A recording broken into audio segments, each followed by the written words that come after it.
নিয়োগের দাবিতে ফের পথে নামলেন চাকরি প্রার্থীরা। প্রাথমিক নিয়োগের দাবিতে শিয়ালদা থেকে মিছিল চলছে। 2022 টেট পাস ডিএলএড ঐক্য মঞ্চের মিছিল। প্রায় 50,000 শূন্য পদে ফের নিয়োগের দাবি জানাচ্ছে তারা। পুজোর আগে পুজোর পরে একাধিকবার তাদের এই পথে নেমেছেন চাকরি প্রার্থীরা। দেখাবো কি বলছেন তারা। ছাড়বো না। আর আপনাদের এটা বলে যাই, আমি এটা অত্যন্ত সহানুভূতির সাথে বলছি, ভালোবেসে বলছি। আমি আবারও রিপিট করছি, পশ্চিম বাংলার শিক্ষা ব্যবস্থাটা, বুনিয়াদী শিক্ষা ব্যবস্থাকে ধ্বংস করবেন না অবিলম্বে। যেমন একদিকে 50,000 পরিবার বাঁচবে, 50,000 শিক্ষক নিয়োগ হলে, অপরদিকে এই 50,000 শিক্ষকের জন্য আরো 1 লক্ষ পরিবার আর্থিকভাবে তারা স্বাবলম্বী হবে। তাহলে 1.5 লক্ষ পরিবার বাঁচবে। 1.5 লক্ষ পরিবার মানে প্রায় 5 থেকে 7 লাখ মানুষ উপকৃত হবে একদিকে। যেমন উল্টো দিকে সাথে সাথে যেখানে আমরা প্রান্তিক সমাজ থেকে উঠে আসছি, সেই সংখ্যালঘু অধ্যুষিত ব্লক হতে পারে, দলিত অধ্যুষিত ব্লক হতে পারে, আদিবাসী অধ্যুষিত ব্লক হতে পারে, ঝাড়গ্রাম হতে পারে, সুন্দরবনের প্রত্যন্ত গ্রাম হতে পারে, বা ডুয়ার্সের যে কোনো ব্লক হতে পারে, সেখানকার বুনিয়াদী শিক্ষাটা আমরা বাঁচাতে পারবো। তাই রাজ্য সরকারের কাছে অনুরোধ করব, এখানে যারা এসবি আছেন, এখানে যারা আইবি ডিপার্টমেন্ট আছেন, তাদের মাধ্যমে রাজ্য সরকারের কাছে আমি বার্তা দিতে চাই, অবিলম্বে 50,000 শূন্য পদের নিয়োগ হবে তার নোটিফিকেশন জারি করুন। অন্যথায় গৌতম বাবুর ওই ফাঁকা আওয়াজের জবাব কিন্তু গৌতম বাবুকেও দিতে হবে। অফিসে ছিলেন না, আপনাদের বলে যাচ্ছি না বলে এবার আমি পৌঁছে যাবো অফিসে, ওনাকে জবাব দিতে হবে যে আপনি বলেছিলেন মিডিয়ার সামনে অ্যালাউ করে যে বছর টেট হবে, 2বার করে নিয়োগ হবে, 50,000 পোস্ট আমাদের রেডি আছে। আর আজকে আপনি আমাদের হাতে ললিপপ দিচ্ছেন 13,421 ললিপপ আমরা মানবো না। যখন আমরা প্রতিদ্বন্দ্বিতায় নেমেছিলাম, 6 লক্ষ মানুষ আমরা প্রতিদ্বন্দ্বিতায় নেমেছি, তার মধ্যে থেকে মেধার ভিত্তিতে আমরা পাস করেছি। এখানেও মেধার ভিত্তিতে নিয়োগ দিতে হবে, কম করে 50,000 নিয়োগ দিতে হবে। এই বলে আমি আমার বক্তব্য সংক্ষিপ্ত করছি। চলবে, চলবে। ইতিমধ্যে দেখতে পাচ্ছ নওশাদ সিদ্দিকী তিনি উপস্থিত রয়েছেন। অপরদিকে যারা চাকরি প্রার্থীরা রয়েছেন তারা কিন্তু মানববন্ধনে আবদ্ধ হয়েছেন, এবং যারা চাকরি প্রার্থীরা রয়েছে সেই ছবিটা দেখানোর চেষ্টা করব। ইতিমধ্যে 2022 টেট পাস যারা চাকরি প্রার্থী তারা মানববন্ধনে আবদ্ধ হয়েছেন ডোরিনা ক্রসিং এর সামনে। 2022 টেট পাস চাকরি প্রার্থীরা একে অপরের হাতে হাত রেখে মানববন্ধনে আবদ্ধ হয়েছেন তাদের দাবিগুলিকে সামনে রেখে। তাদের যেই দাবি, ইতিমধ্যে শূন্যপদ 50,000 শূন্যপদ প্রকাশ করে নিয়োগ দিতে হবে, এই দাবিগুলি নিয়ে তাদের আজকের প্রতিবাদ। এবং যারা রয়েছেন চাকরি প্রার্থী তাদের সঙ্গে কথা বলবো, আজকে কি কি দাবি নিয়ে তোমরা এসেছো? ইতিমধ্যে যারা রয়েছেন তাদের সঙ্গে কথা বলার চেষ্টা করব, তার আগে ছবিটা ফের একবার দেখাবো। ইতিমধ্যে যারা চাকরি প্রার্থীরা রয়েছেন, আপনাদের দাবি কি কি রয়েছে আজকে? আমাদের শূন্যপদ বৃদ্ধি করতে হবে। আমাদের অনেক পাস করা আছে 22-এর, এবং যেটুক পাস করা, যেটুক ভ্যাকান্সি দিয়েছে সেটা ভ্যাকান্সি আমাদের পক্ষে সম্ভব না। এইটা ভ্যাকান্সি এর থেকে বেশি। দীর্ঘ 8 বছর পরেও যে জায়গায় 1.5 লক্ষ শূন্যপদ রয়েছে, সে জায়গায় 13,421টি শূন্যপদ দিয়ে একটা গোটা রুটির তুলনায় এক টুকরো রুটি ছিড়িয়ে দিচ্ছে। তাই মানবিক মুখ্যমন্ত্রীর কাছে এটাই আবেদন করব, মানবিকতার সহিত যাতে আমাদের ভ্যাকেন্সিটা 50,000 পর্যন্ত ন্যূনতম নিয়ে যাওয়া যায়। মুখ্যমন্ত্রী প্রতিশ্রুতি দিয়েছে, কি প্রতিশ্রুতি দিয়েছিলেন তোমাদের? প্রতিশ্রুতি দিয়েছিল যে 1 লক্ষ, প্রত্যেকটা স্টেজে গিয়ে বলেছে যে 1 লক্ষ শূন্যপদ আছে, কিন্তু তার বাস্তবতা আমরা খেয়াল করতে পারছি না কোনো জায়গায়। আমাদের এমনকি নোটিশ দিয়েছে 13,421টি মাত্র। একদম। তোমাদের যে দাবিগুলি রয়েছে সেগুলি পূর্ণ না হলে পরবর্তী পদক্ষেপ কি নেবে? পরবর্তী পদক্ষেপ হচ্ছে আপাতত আজকের যে আমাদের যে কর্মসূচি আছে সেইটার রেসপেক্টে যদি কোনো মতে আমাদের যে দাবিগুলো আছে সেগুলো যদি পূরণ না হয়, সেই পরবর্তী পদক্ষেপ নিয়ে আমরা এর পরবর্তীকালেই ভাবছি। এই মুহূর্তে আমরা সেই বিষয়ে কিছু জানাচ্ছি না। এই মুহূর্তে হচ্ছে আমাদের 50,000 ভ্যাকেন্সি চাই, এবং সেই অনুযায়ী যেন রাজ্য সরকারের পক্ষ থেকে কেউ একজন আমাদেরকে কোনো রকম যেন খবর যেন আমাদের আসে। প্রতিনিধি বিকাশ ভবন যাবে? দেখো, প্রতিনিধি এদের যে প্রতিনিধি রয়েছে তাদের প্রতিনিধিদের একাংশ বিকাশ ভবন যাবে, আরেকজন প্রতিনিধিরা যাবে এসএসসিতে। আপনারা এই প্রখর রৌদ্রতাপে রাজপথে হাঁটছেন মূলত কি কি দাবি নিয়ে? আমরা 2022 টেট পাস আমাদের 50,000 শূন্যপদের দাবিতে আমরা আজকে এসেছি। এই প্রখর রৌদ্রতাপে আপনাদের রাজপথে নামতে হচ্ছে, চাকরির পরীক্ষা দিয়েছিলেন কিন্তু এখন রাজপথে থাকতে হচ্ছে, কি বলবেন? কিছু বলার নেই, সরকারের কাছে কিছুই আশা নেই। আমরা এসছি আমাদের দাবি রাখতে, দেখি কি হয়। ম্যাডাম, দাবিগুলি আরেকবার যদি স্পষ্ট করেন। আমাদের 50,000 শূন্যপদের দাবি, 13,000 শূন্যপদ দিলে আমাদের দাবি মানা যাবে না। আমাদের এত প্রচুর ক্যান্ডিডেট, চার ইয়ারের আমরা 14, 17, 22, 21 সালে যে টেট পাস করেছে, এই 4টে ইয়ারে 13,000 ভ্যাকেন্সিতে দীর্ঘ 8 বছরের বঞ্চনা আমরা সহ্য করছি।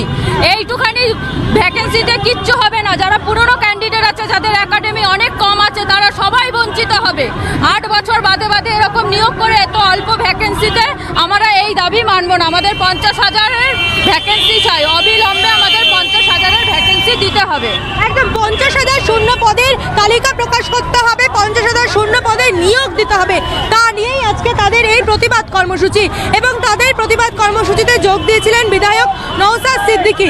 নওশাদ এই মিছিলের সামনের সারিতে হেঁটেছেন এবং ইতিমধ্যে তিনি এখনও এই মিছিলে হাঁটছেন। তার এবং চাকরি প্রার্থীদের যে দাবি রয়েছে সেই দাবির সঙ্গে তার দাবি, তিনি বলছেন তাদের দাবি না মানা হয় সেক্ষেত্রে কিন্তু তাদের আন্দোলন কিন্তু আরো বৃহত্তর হবে। দাবি কি কি রয়েছে? দাবি আমাদের 50,000 শূন্যপদ ছিল সেই 2023 সালের রেজাল্ট পাওয়ার পর থেকে, কিন্তু সেই আমাদের দাবিটা মানা হলো না। আমাদের 13,000 সামথিং শূন্যপদ দিয়ে আমাদেরকে ললিপপ ধরিয়ে দিয়েছে। আমরা চাই আমাদের সেই দাবিটা পূর্ণ হোক। 50,000 শূন্যপদে আমাদের নিয়োগের দাবি ছিল এবং থাকবে, আগামী দিনেও থাকবে। আমরা এই 13,000 শূন্যপদ মানছি না, মানবো না। আমরা আমাদের দীর্ঘ আরো বড় কর্মসূচি করতে রাজি আছি, কিন্তু আমরা এই 13,000 শূন্যপদ মানছি। আপনারা বিভিন্ন দপ্তরে যাচ্ছেন, কেন মানা হচ্ছে না আপনাদের দাবি? সরকারের সদিচ্ছা নেই, সরকারের সদিচ্ছা নেই শিক্ষা ব্যবস্থাকে বাঁচানোর, সরকারের সদিচ্ছা নেই স্কুলের নিয়োগ হোক। সরকার চায় খেলাধুলা, এইগুলো চায়, কিন্তু সরকার চায় না শিক্ষা ব্যবস্থার দিকে নজর রাখতে। আমাদের দাবি 50,000 শূন্যপদ নিয়োগ দাবি মানতে হবে। ইতিমধ্যে নওশাদ সিদ্দিকী, তিনিও নওশাদ, আজকে এই মিছিলে অংশগ্রহণ করলেন আপনি, আপনারা দাবি কি এদের দাবির সঙ্গে একই? 100% সহমত। কি কি দাবি রয়েছে নওশাদ? একটাই দাবি, ন্যূনতম 50,000 রিক্রুটমেন্টের জন্য, নিয়োগের জন্য নোটিফিকেশন চাই। 13,421-এর ললিপপ দিয়ে ভুলা যাবে। 2017-র পরে 2022, এই মধ্যখানে টাইম আজকে 2025, এই দীর্ঘ বছরের বঞ্চনা আর সহ্য করা যাচ্ছে না। আপনিও হুঁশিয়ারি দিলেন, দাবি পূর্ণ না হলে আপনিও আরো বড় আন্দোলনে হাঁটবেন। মঞ্চ আছে, এই মঞ্চ গণতান্ত্রিক প্রক্রিয়ায় যা যা আন্দোলন করবে সব আন্দোলনের সাথে আমি থাকবো। আপনি কি যাবেন প্রাইমারি শিক্ষা পর্ষদের অফিসে? আমি গিয়েছিলাম তো, গৌতম বাবু ছিলেন না, জানিয়ে গিয়েছিলাম, ছিলেন না। এবার না জানিয়ে পৌঁছে যাবো, তাকে জিজ্ঞাসা করবো। আপনি মিডিয়ার সামনে বসে গল্প শুনিয়েছিলেন না, বছরে 2বার নিয়োগ হবে, 50,000 ভ্যাকান্সি রেডি আছে, আর বছরে বছরে টেট হবে। সেই গল্প ছিল, তো গল্প কেন দিয়েছেন সেটা যা জিজ্ঞাসা করতে যাবো। এই প্রতিশ্রুতি সরকারের কি ভাওতা ছাড়া কি অসত্য কথা বলেছে আমাদের সামনে। ইতিমধ্যে নওশাদ সিদ্দিকী তিনিও উপস্থিত হয়েছিলেন এই মিছিলে, এবং এই মিছিলে চাকরি প্রার্থীদের সঙ্গে তিনি হেঁটেছেন। এর আগেও তিনি যেরকমটা জানালেন যে প্রাথমিক শিক্ষা পর্ষদের যেই দপ্তর রয়েছে সেখানে তিনি গিয়েছিলেন, কিন্তু গৌতম পালের সঙ্গে তার কথা হয়নি, অর্থাৎ প্রাথমিক শিক্ষা পর্ষদের সভাপতির সঙ্গে তার কথা হয়নি। এবং রেশমি, তোমাকে সঙ্গে থাকা অনুরোধ করছি, কারণ ধর্মতলায় চাকরি প্রার্থীদের মানববন্ধন চলছে। সঙ্গে 50,000 শূন্য পদে নিয়োগের বিজ্ঞপ্তি প্রকাশ করা হোক, এই দাবিতে রাজপথে আবারও চাকরি প্রার্থীরা। আমরা দ্রুত বিরতির পর আবারও ফিরছি। ধর্মতলার আরো একবার ছবি দেখাবো। ধর্মতলায় চাকরি প্রার্থীদের মানববন্ধন কর্মসূচির সঙ্গে রয়েছেন আইএসএফ বিধায়ক নওশাদ সিদ্দিকী। আইএসএফ এর পূর্ণ সমর্থন চাকরি প্রার্থীদের সঙ্গে। নওশাদ সিদ্দিকী নিজেই স্পষ্ট করলেন গোটা বিষয়টি। প্রাথমিক শিক্ষা ব্যবস্থা সম্পূর্ণ ধ্বংসের অভিযোগ তোলেন নওশাদ সিদ্দিকী। আরো একবার ছবিটা জানবো এই মুহূর্তে। রয়েছেন আমাদের সঙ্গে প্রতিনিধি সরাসরি রেশমি দাস। রেশমি, কি ছবি, কি বলছেন চাকরি প্রার্থীরা?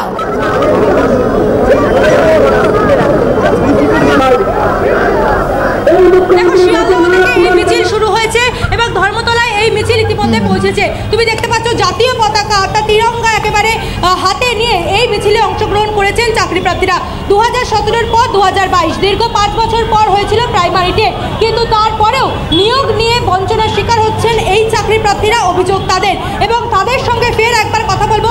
জাতীয় পতাকা হাতে নিয়ে আজকে কি অঙ্গীকারে আবদ্ধ হলেন?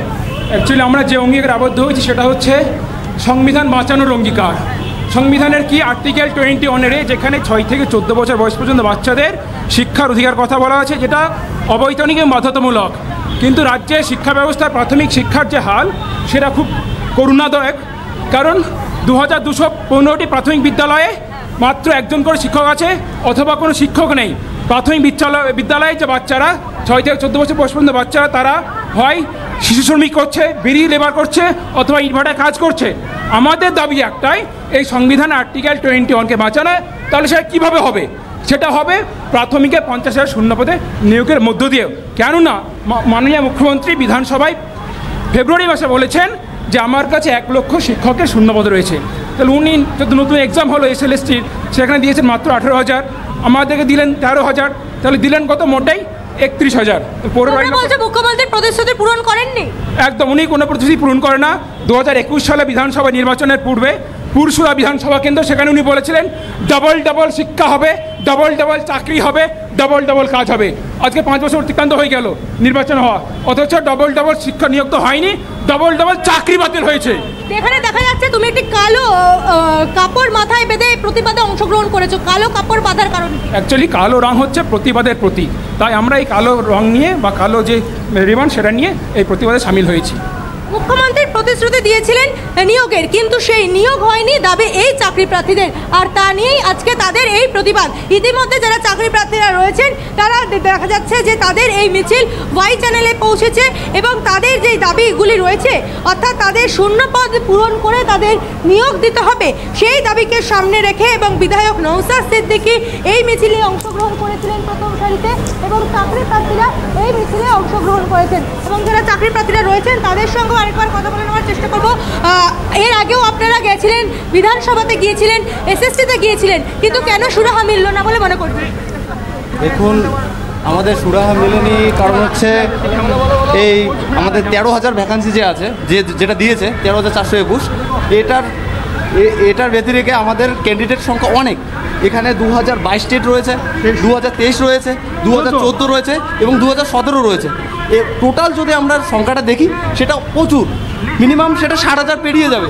হচ্ছে না কেন? একেবারে প্রাথমিক নিয়োগের দাবিতে এবং বিজ্ঞপ্তি প্রকাশের দাবিতে এই মিছিল চলছে। 50,000 শূন্যপদ পূরণের দাবি জানিয়েছেন খোদ ভাঙড়ের বিধায়ক আসিফ সিদ্দিকী। চাকরি প্রার্থীদের সমর্থনে কি বলেছেন শুনবো। নোটিফিকেশন দিতে হবে, 50,000 নিয়োগ দিতে হবে এবং শিক্ষা কেন্দ্রগুলোকে বাঁচাতে হবে। সেই শিক্ষা প্রতিষ্ঠানগুলোতে কারা পড়াশোনা করে? প্রান্তিক মানুষেরা, প্রান্তিক সমাজের মানুষেরা, লেবার, ভ্যান চালক, কৃষক, দিন আনে দিন খাই, দলিত আদিবাসী, মুসলিম পিছড়ে বর্গের ছেলে মেয়েরা, যারা আর্থিকভাবে দুর্বল স্বাবলম্বী নয়, তাদের পরিবারের ছেলেরা যেই